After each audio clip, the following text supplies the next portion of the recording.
Hey everyone, welcome back to my YouTube channel. In today's video, I'm going to be going over the top Etsy SEO tips and hacks to help you rank your listings higher in the search feed, gain more visibility for your products, and increase your overall sales. So you want to make sure that you watch this video all the way to the end, since it's going to be value-packed with tons of tips that will help you understand how Etsy SEO and the algorithm actually works. Now, if this is your first time visiting my YouTube channel, consider subscribing today. I do upload weekly videos to help you build an impactful online business. And don't forget, guys, this is for everyone. If you have not done so yet, hit that notification bell so you'll be the first one notified of any new videos that I upload. Also, if you would like to receive this free Etsy SEO guide, I will leave the link right below this video, so make sure that you go ahead and grab it. So let's head over my computer to go over the 10 tips that I have for you today. All right, so here we are in my computer, and let's go ahead and get started with 10 Etsy SEO tips and tricks that I have for you today. So offering something unique and irresistible is the first step in drawing in shoppers. Making sure your Etsy photos are cropped in a complementary way and that you have amazing photos is a must.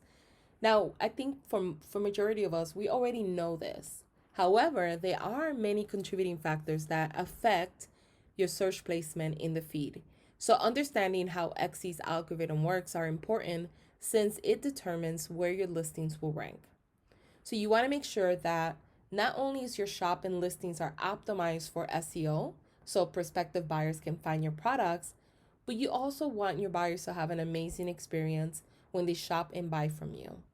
So you want to make sure that you have your About Me section completed, your shop policies completed, that you have great reviews, and that you have no cases open against your store. All of these things do determine where your listings will rank. So if you have bad reviews, or you have a case open against your store, or you've never completed your shop policies, your listings will rank less. Keep that in mind. It's really important that you have your store completely done the right way, so you could have a higher chance of getting more traffic to your store and taking advantage of Etsy's building traffic and also Google. So tip number 1 is don't try to fix it if it's not broken. So if you have a listing that drives you a lot of traffic to your shop, that's an indicator that Etsy SEO is working. If you want to test out different tags, it's better if you duplicate the listing, add the new tags, and then do A/B testing. You always want to do data-driven decisions. Always check your Etsy stats and see which listings are not driving, traffic, and then fix those listings. You don't want to make the mistakes of changing all of your tags and ending up with, your traffic gone and totally dead. So make sure that you only fix the ones that you need to fix. Tip number 2 is that tag and title relevancy does matter. So exact phrase matches are stronger than matches on individual words. So tags or phrases that appear in both the title and tag of listings are considered to Etsy more relevant than a listing with that word or phrase in the tags or title alone. Now, this doesn't mean that you should keyword stuff your title, since Etsy does frown upon it. Just make sure it's optimized for Etsy SEO, but is user-friendly for the prospective buyer to be able to read and understand what exactly you're selling. So you want to make sure that you have a balance of both.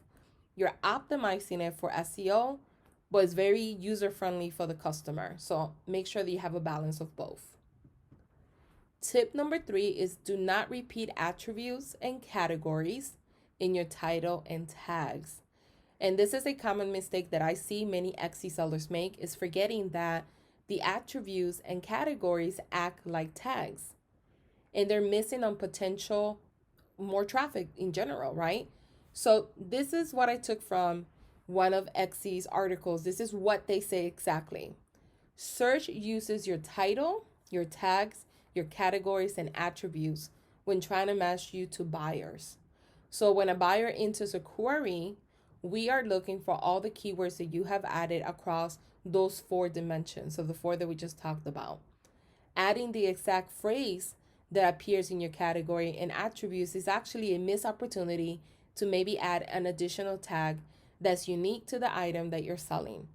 So if you see that one of your tags is the same as your category, go back to the tag, remove that one, and replace it with a different tag that you could potentially rank for. And you do the same with attributes as well. Tip number 4 is use long tail keywords. So focus, right, on using long tail keywords. They have less competition. They are better targeted traffic, higher conversion rates, and great for highly competitive niches.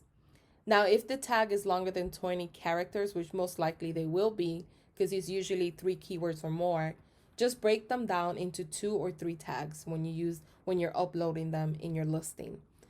And for example, if someone is searching for shoes, right, they're probably just shopping around and not looking for something specific. So if somebody typed in on Etsy search feed shoes, they're going to get all random things. They're going to get shoes for toddlers, shoes for men, shoes for women, etc. However, if someone is searching for red woman running shoes, right, they're looking with an intent to buy. They're looking for something specific. And if you sell this product, you have a higher chance of getting a sale because this person is searching for something that they need. They might come across your listing, and then if they like what you sell, buy from you. This is why long tail keywords have a higher conversion rate, because people are searching with an intent to buy. If somebody types in also, let's say, gold earrings, right? Gold butterfly earrings, that's what they're looking for versus if they type in earrings by itself. So that's why long tail keywords perform better than broader or competitive keywords. Tip number 5 is recency is important. So Etsy's algorithm reviews how recently an item was listed or relisted. So if you have to fix the SEO of an old listing, duplicate the listing, then fix it and publish it as a new listing. This will give you a small boost in the search feed since it's considered now a new listing, and you'll have a better chance of getting a higher listing quality score. So I'm going to explain that right now. So every time, whether you are a new store or you upload a new listing, that particular listing gets a temporary boost in the search results. And Etsy is trying to see how many people interact with that listing, how many people are clicking, how many people are buying, etc. Based on how people interact with it, it could last for a few hours to a few days. This is exactly from Etsy what they say. Based on how people interacted with that listing, it could have a higher listing quality score. It could have a lower listing quality score. It could become a bestseller. It just depends on how people engage with the listing. And that's why you get that temporary boost, because they will put you in the first page of Etsy to see how people interact with it. So doing it this way is better, because if you have a listing that's completely dead and you haven't gotten any traction from it, it's going to be better if you just duplicate it, fix the listing, and then let the temporary boost help you and see how people actually do the second time around, right? Interact with that listing. And hopefully you'll have a higher listing quality score and then place higher in the search feed as well. Tip number 6 is stop repeating keywords in tags.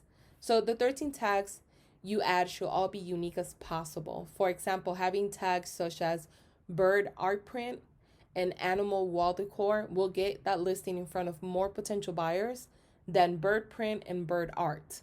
So make sure that you're using diverse tags to amplify your reach, so you're not being redundant and repeating the same tags over and over.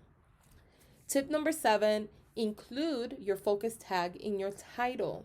So the listing title is crucial, right, to Etsy SEO, and it helps you find your products in not only on the Etsy search feed, but also on Google.